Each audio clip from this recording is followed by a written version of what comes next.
Yep. Just take it out. No, just crack it.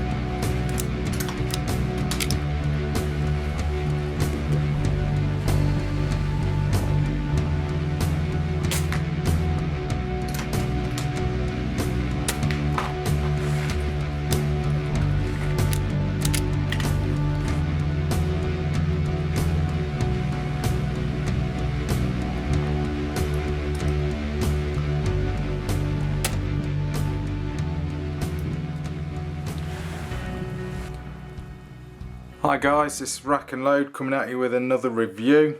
This time we've got the Air Arms S410 TDR or takedown rifle on the table. This is a pre-charged air rifle or PCP, pre-charged pneumatic, and it's pretty cool. It comes in a nice bag as well, which sort of doubles up as a rucksack. I'll tell you more about that later on in the video, give you some close-ups of that. But let's talk about the gun first, sort of just jump straight in there then.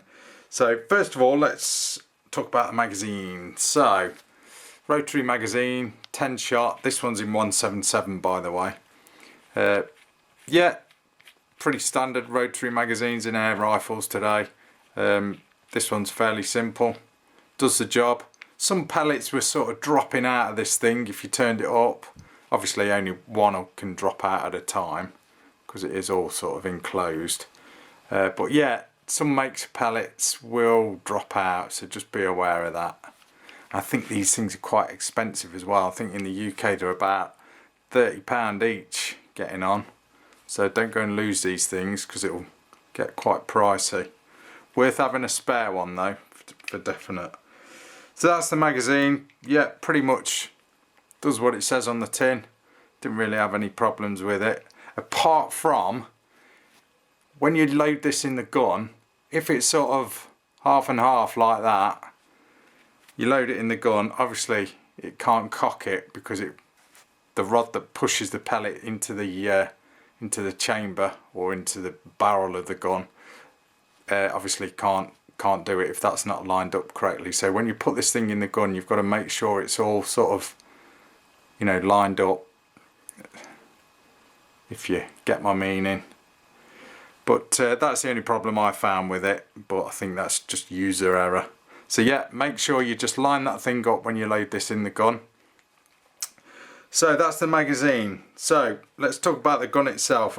As you can see, it's in bits, so it's pretty cool how it goes together.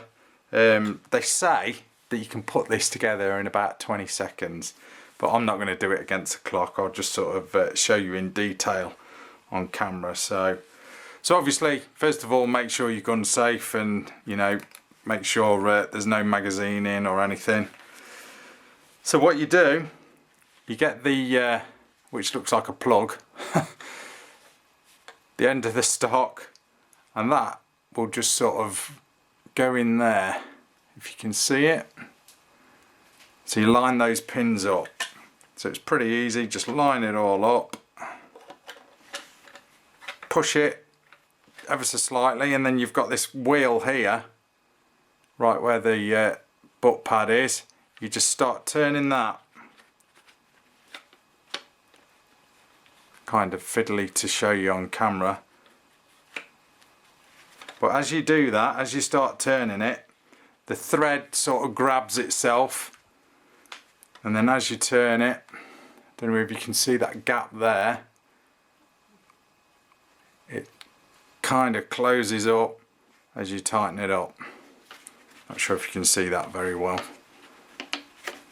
but you just keep turning that wheel there till it's nice and tight, and there you go, that's the stock on. And then obviously if you want to go silent, put your silencer on. This is pretty easy because it's a unthreaded barrel. You basically slide the silencer on. Hang on, let's do this right. Slide it on, and you've got the quick grub screw that you just do up on the side there. Just do that up. Don't need an Allen key, just do it up finger tight, and there's your silencer all fitted on, and you're pretty much good to go.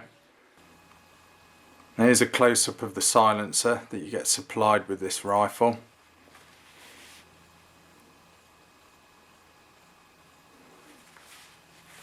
Now it's unthreaded, this is, it just slides on the air arms, hence the grub screw there with the finger tightening aid there, so you ain't got to mess about with an Allen key. So it is nice and quick to sort of just bang the silencer on, or the moderator on this gun. But if you've got your own silencer, or you just want to go loud, for instance, if you just want to go loud and you're not bothered about keeping this gun quiet, then obviously just wear it without one.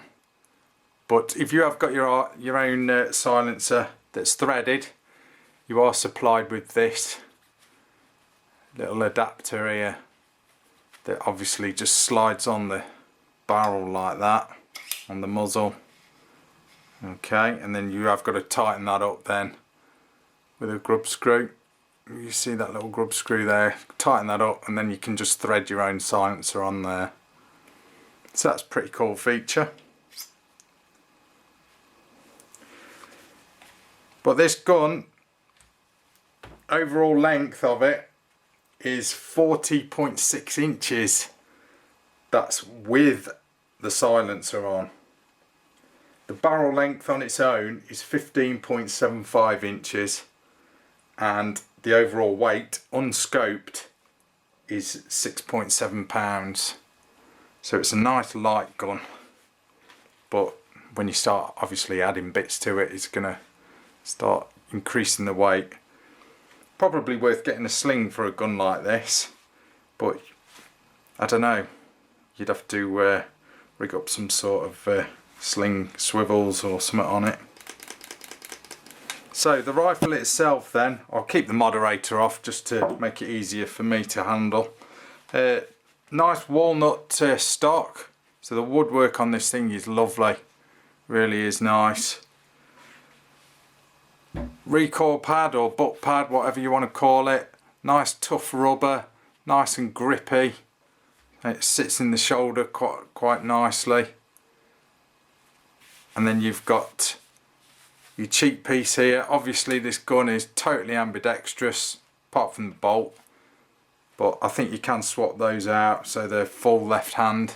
The nice feature about the cheek piece is underneath it you've got room for 2 magazines that just clip in there, so that's pretty cool. They just clip in. Nice and easy method of doing it. Handy storage as well, and they're definitely not going to sort of drop out or rattle out. That they take some pulling out there,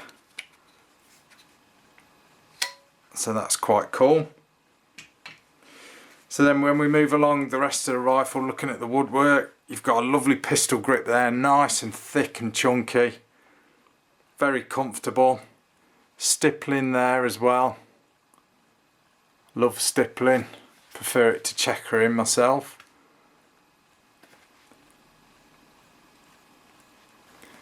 And there's the gauge in the fore end there, and also you've got room to attach a bipod as well with this rail here, and then the takedown nut there to take the stock off is located there. Lovely looking gun, lovely bit of woodwork as well, it's really nice, very comfortable to hold and shoot, this gun is. Obviously here we have the air tank or reservoir, and then just like the S410, got a nice chunky cover that goes on there, all metal as well, to protect your filler there. I do like that. I mean, look at the thickness of that thing.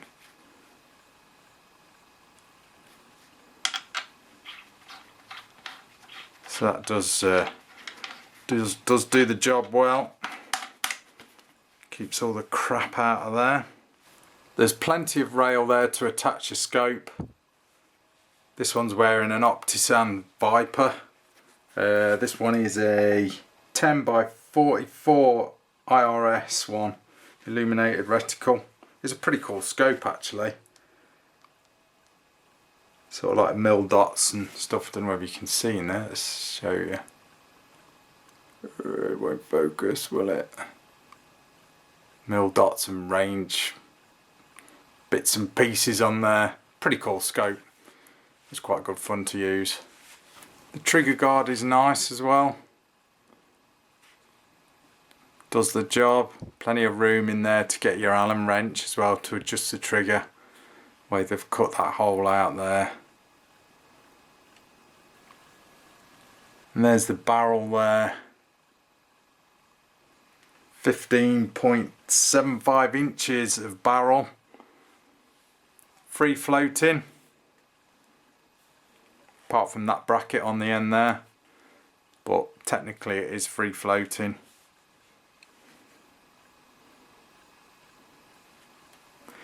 Now to load this gun, obviously grab the bolt, pull that back. Now we'll talk about the bolt in a minute. I've got a few gripes about the bolt. Pull the bolt back, obviously load your mag up, and like I said earlier, make sure that is lined up there. Okay, make sure you're nice and lined up with your pellet, and then just basically, so I'm trying to do this on camera as usual, drop it in like that and push the bolt forward, and then you're loaded. No automatic safety on this gun. Let me just fire this in a safe direction. Now that didn't go off, and this thing has got a bit of air in. Now this brings me nicely to my little gripe about this gun. The bolt, we were having major issues with this bolt. It is so sort of, it doesn't really give you any feedback whether this gun is actually cocked or not. Now obviously I'm doing it on camera here. Obviously you lift it up, you've got to pull this thing all the way back, and it's really, you have really got to put in a bit of effort to pull it back to obviously cock the gun and cycle the magazine. Shove it forward, drop it down. Now that will be cocked, so safe direction. But I was finding, obviously it took me a bit of time to sort of figure it out. I weren't pulling it back far enough. Now for a gun like this, you'd think you wouldn't need sort of all that effort. You'd think all the engineering and stuff that's gone into it, it'd be nice and smooth, you know. But you really have got to pull this back with some force. Now I've got the stock sort of resting on my shoulder here as I do this. You've got to give it quite a good pull. I didn't really like the bolt, to be fair. And like I said, let me just fire this off. Like I said, I found I'd go to cock this, thinking I'd cocked it, push the bolt back, go to shoot, and obviously it doesn't shoot. So then you've got to cock it again, and whilst you're doing that, you're putting another pellet in the barrel, so then you've got 2 pellets in the barrel. So don't really like the bolt on this thing. That was my only gripe with this gun. It was a bit of a pain to start with, but once we got the feel of it, you know, and you had to sort of really give it some, you kind of get used to it. But I don't know, I've used BSAs where they've got bolts like this and they work a lot better. But that's just my moan about this gun. So let's talk about the trigger. The trigger is really nice. 2-stage trigger, fully adjustable. Well, adjustable, not fully adjustable. You can't adjust the blade or anything, or you know, like a proper target rifle, but you know what I mean. Your general sort of adjustment on your trigger, and you've got a cross bolt safety catch actually on the trigger there, just like the S410. That's pretty cool. Even though I don't really like safety catches on triggers, but that one's alright. Don't like the spring that you can see there. You know, will you catch that somehow with your glove if you're wearing gloves and rip it out, or will you catch it on something? I don't know. I just don't like the way that's exposed. It looks a bit, I don't know, it looks a bit cheap to me. But again, here we go, that's me moaning again. So let's just drop the mag out. Give you a close-up of the mag well.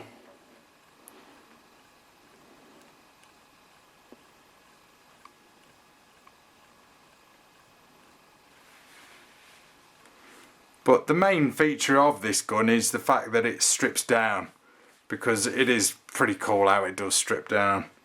You seen me build it up at the start of this video just by unscrewing that, well, screwing it up. But as you unscrew it, obviously the thread is winding that out. Look, you see the gap there? So you undo that and then it just pops out under spring tension. And there you go. There's your stock. I'll show you that in a bit more detail. It's easier to handle now without the rest of it attached. So I'll just show you how quickly it is to strip this gun down. Obviously make sure it's safe. Drop your mag out. Undo the silencer. Slide that off, and then just undo the stock from there.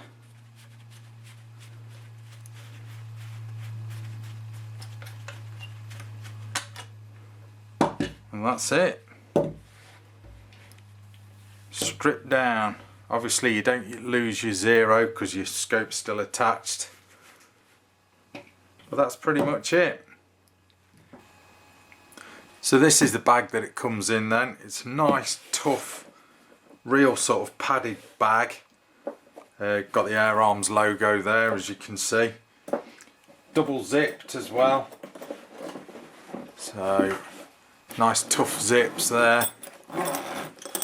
And of course you can wear it as like a rucksack as well, because you've got the shoulder straps there, which are in sort of real tough, sort of like ballistic nylon.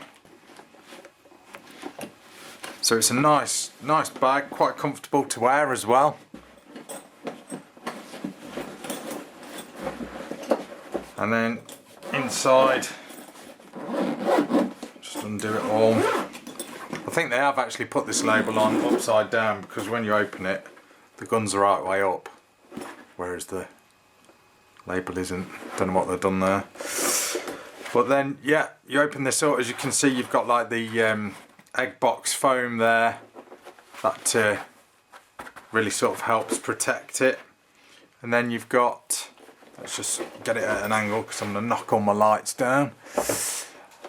You've got real sort of nice padded straps there to hold it in, and they're velcroed, and then everything's just nice and solid. Room for a big scope, and it's all there as you'd want it, and it don't really move about either, because you've got like elastic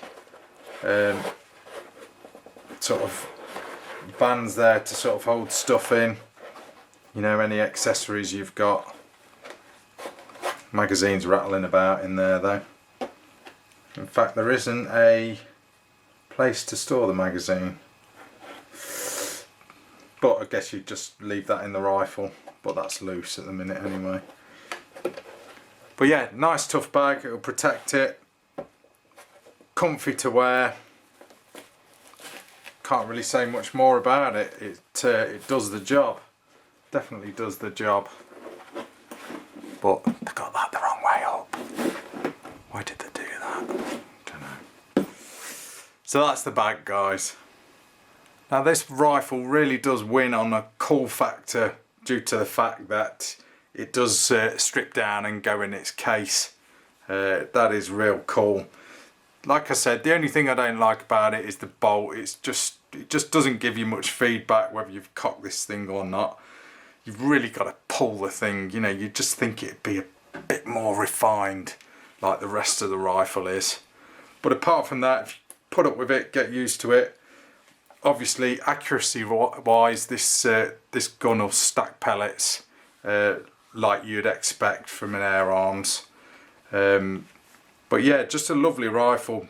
Make sure you drop a good scope on it, maybe a bipod. I mean, that'll give it more of a cool factor as well. But yeah, pretty cool gun. So that's your rack and load review of the Air Arms S410 TDR or takedown rifle.